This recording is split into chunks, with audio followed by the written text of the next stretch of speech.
तर याच बदलापूर अत्याचार प्रकरणातले काही महत्त्वाच्या बातम्या जाणून घेणार आहोत टॉप 9 मध्ये बघूयात।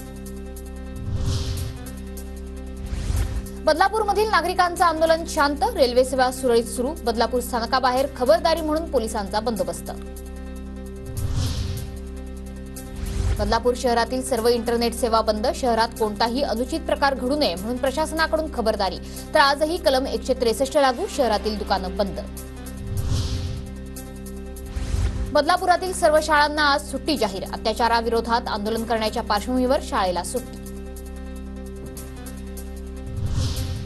बदलापूरच्या आदर्श शाळेत पोलिसांचा मोठा बंदोबस्त तैनात, आंदोलकांच्या इशाऱ्यानंतर आदर्श शाळेच्या परिसरात पोलिसांचा मोठा फौजफाटा तैनात। बदलापूर रेल आंदोलनातील 300हून अधिक जणांवर गुन्हे दाखल, 25 पेक्षा अधिक आंदोलनकर्ते पोलिसांच्या ताब्यात, कल्याण लोहमार्ग पोलिसात गुन्हे दाखल। मुख्यमंत्री शिंदे आज बदलापूरला जाण्याची शक्यता, मुख्यमंत्री सध्या साताऱ्यातील दरे गावात, मुख्यमंत्री आज पीडित मुलीच्या कुटुंबियांनाही भेटण्याची शक्यता।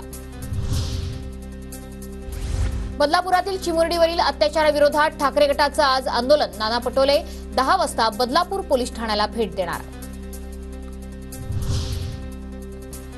बदलापूर अत्याचाराच्या घटनेची राज्य सरकारकडून गंभीर दखल, विद्यार्थिनींच्या सुरक्षेसाठी कॉर्पोरेट कार्यालयांच्या धर्तीवर विशाखा समिती स्थापन करण्यात येणार, मंत्री दीपक केसरकर यांची घोषणा।